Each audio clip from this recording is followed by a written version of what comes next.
Biz insanlar çoğunlukla kendi varlığımızın kökeni ve özellikleri hakkında yeterli bilgiye sahip olmadan yaşamımızı sürdürüyoruz. Hepimize ilkokulda 5 duyu ve duyu organları öğretiliyor. Lakin duyular dışı algılama özelliğimiz sanki hiç yokmuş gibi yetiştiriliyoruz. Şu an bu videoyu izleyenleriniz için de yüzünü ekşitip ruhsal güçler de neymiş diyenler olduğunu biliyorum. İşin ilginç kısmı böyle diyenlerin birçoğu kuşların depremi önceden hissettiğine, köpeklerin kanser hastalarını teşhis ettiğine inanıyor olması. Öyleyse soruyorum. Dünyanın en zeki canlıları olan insanların duyu dışı algıları olduğuna neden inanmıyorsunuz?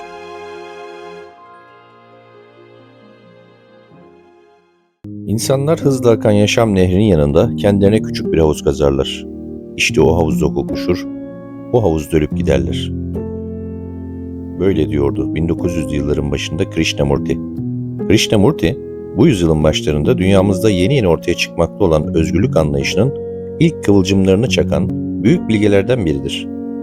Özellikle Batı dünyası son yıllarda onun değerini çok daha iyi anlamaya başlamıştır. İlk kitabını henüz daha 15 yaşındayken yazan Krishnamurti'nin insanın değişim zorunluluğu ve iç özgürlük hakkındaki düşüncelerinden kısa bir bölüm aktarmak istiyorum. Krishnamurti diyor ki, eğer zihninizin nasıl tepki gösterdiğini bilmiyorsanız, eğer zihniniz kendi etiklerinden habersizse, toplumun ne olduğunu hiçbir zaman öğrenemeyeceksiniz demektir. Çünkü zihniniz toplumun parçasıdır ya da toplumun ta kendisidir. Toplumdan ayrı, toplumun dışında gerçekten size özgü bir sen çoğunlukla var olamamaktadır. Toplum sürekli bizi etkisi altında tutmakta, düşüncelerimizi biçimlendirmektedir. Toplumsal modeli fark edip onun boyunduruğundan kendinizi kurtarmadıkça, kendinizi özgür sansanız da gene de cezaevinde bir tutuklusunuz. Zihninizi yönetmeye, düşüncelerinizi düzeltmeye çalışın. Bu doğru, bu yanlış diye yargılara varmayın. Yalnızca bir sinema filmine bakar gibi kafanızdan geçenleri izleyin. Zihniniz, insanlığın ta kendisidir. Ve siz bunu anladığınız zaman, yüreğiniz sevgiyle karışık bir acıma duygusuyla dolacak ve bu anlayıştan büyük bir aşk doğacaktır. İşte o zaman güzel şeyler gördüğünüzde güzelliğin ne olduğunu anlayacaksınız. Bunu ben yaptım, benim idealim çok önemli, bizim grubumuz kazandı gibi düşünceler insanı gururlandırır. İşte bu ben ya da benim duygusu toplumsal cezaevinin içinde ortaya çıkan güven duygusuna eşlik eder. Ancak bu tarzda ortaya çıkan kendine güven duygusu kendi iç enerjimizden beslenemediği için her an yıkılmaya ve bozulmaya mahkumdur. Üyesi olduğumuz toplumun özel cezaevinin duvarlarını yıkabilirseniz, o zaman içinizi kibirlilikten kaynaklanmayan bir güven duygusunun doldurduğunu göreceksiniz. İşte bu, kaygısızlıktan gelen güven duygusudur. Tanrı'yı da, gerçeği de cezaevinin içinde bulamazsınız.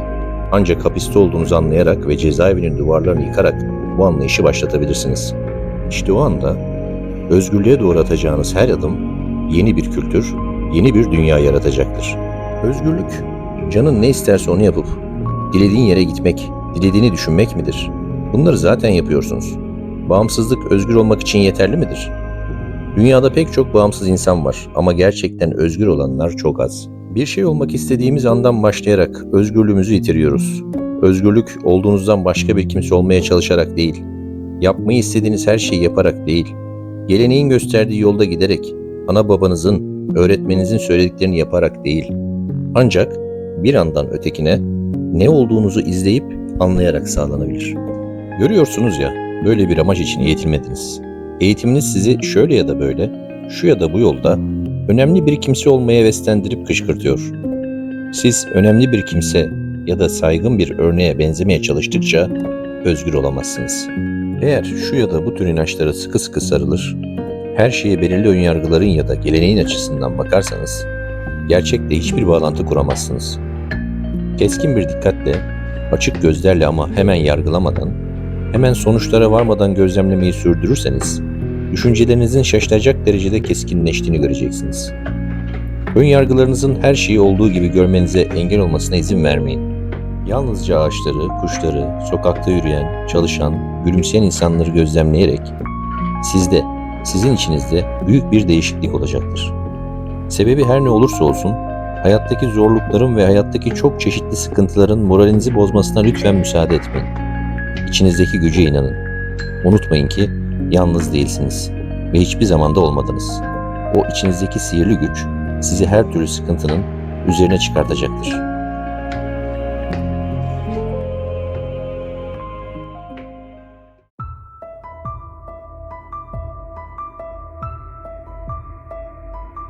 Uzun bir süredir görmediğiniz bir arkadaşınızın birden aklınıza gelmesi ve onunla kısa bir süre sonra yolda karşılaşmanız, telefon çaldığında kimin aradığını önceden hissetmeniz, karşınızdaki bir kişinin aklından geçenleri bir anda fark etmeniz, ilk defa karşılaştığınız bir kimsenin genel karakteristik durumuyla ilgili tahminlerde bulunabilmeniz, çevrenizdeki insanların sizin hakkınızda kısmen de olsa neler düşündüklerini algılayabilmeniz, işte tüm bunlar günlük yaşantınızda kullandığınız telepati yeteneğinizin bir sonucu olarak karşınıza çıkmaktadır.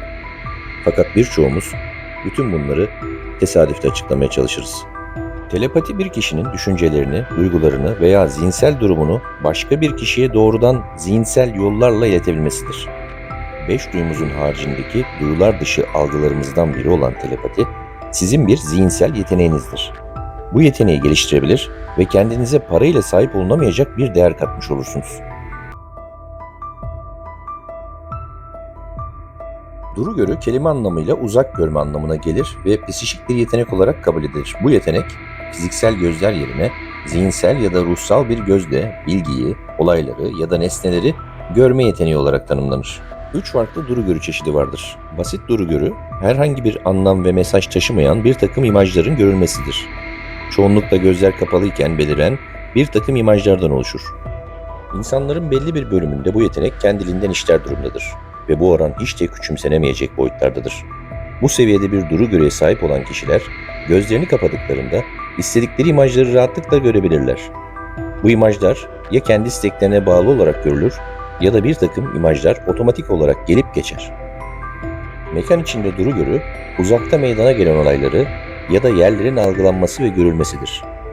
Normal olarak görülmesi mümkün olmayan uzaktaki bir yerin veya kapalı, saklı olan şeylerin görülerek tariflerinin yapılabilmesi bu seviyeli bir duru görü yeteneğinde mümkündür. Zaman içinde duru görü, geçmiş ya da gelecekten bilgi veren kahinlerin kullandıkları yetenektir. Duru görünün en gelişmiş safhasıdır. Duru görünün bu safhasında görülen imajlar, geçmiş bir zaman diliminde meydana gelmiş olan bazı olaylarla ilgili olabileceği gibi, gelecekte ortaya çıkacak olan olaylarla ilgili de olabilir. Burada da adeta bir film seyredermişçesine olaylar izlenebilir. Bu derece gelişmiş bir duru görü yeteneğine sahip olan kişilerin sayısı bir hayli azdır. Çok ender olarak görülür. Telekinezi, nesneleri zihinsel güç kullanarak hareket ettirme yeteneği olarak tanımlanır. Star Wars filmlerine aşina olanlarınız, Jedi'ların gücü kullanarak nesneleri hareket ettirdiklerini izlemiştir. Lakin bu sadece bir bilim kurgu değil. Araştırmacı yazar Ergun Candan bu durumu şöyle açıklar. Dünya üzerinde şu anda tespit edilebilen fiziksel enerji türlerini şöyle bir zihnimizde canlandıracak olursak, bu enerjilerin hangileri görülebilir? Elektrik enerjisi görülebilir mi? Mıknatısın manyetik çekim gücünü de biz göremeyiz. Peki ya radyasyonu? Bunların hiçbirini göremeyiz. Ama sonuçlarını ve meydana getirmiş oldukları etkileri görebiliriz. Elektrik enerjisini ısı olarak, ses olarak, ışık olarak algılayabiliriz. Bunlar onun sonuçlarıdır. Mıknatısın manyetik gücü de böyledir. Biz onun da çekim gücünü göremeyiz. Radyasyonu da göremeyiz. Fakat bütün bu enerjileri geliştirilen bir takım araçlarla algılayabilir ve üzerlerinde ölçümler yaparak çalışmalar gerçekleştirebiliriz. Burada söz konusu olan da yakın zamana kadar bilinmeyenler kategorisinde ele alınan bir enerji türüdür. Son 25 yıldır dünya üzerinde yürütülen telekinezi ile ilgili yoğun çalışmalar bu sorunu açıklığa kavuşturmuştur. Bu tek bir cümleyle psikik kökenli düşünce enerjisidir. Düşünce enerjisiyle canlı ve cansız maddeler üzerinde ne tür etkiler meydana getirilebileceği geliştirilmiş elektronik araçlarla günümüz parapsikoloji laboratuvarlarında artık hassas bir şekilde ölçülebilmektedir. Hatta görsel olarak bile bu enerjinin etkileri elektronik araçlar vasıtasıyla saptanabilmektedir. Günlük yaşantımız içinde biz bu yeteneğimizi çoğu kez fark etmeden kullanırız. Otomatik olarak kullandığımız bu telekinetik güçlerimizin sonucunda oluşturduğumuz birçok olaya da şans eseri oldu deyip geçeriz. Bu alanda yapılan çok sayıdaki bilimsel çalışma, günlük yaşantımızda telekinezi yeteneğimizi farkında olmadan çok etkin bir şekilde kullanmakta olduğumuzu göstermiştir.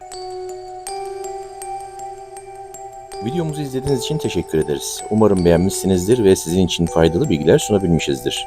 Eğer bu videoyu beğendiyseniz lütfen beğen butonuna tıklamayı unutmayın. Ayrıca bu video hakkında düşüncelerinizi yorumlar kısmında bize bildirin.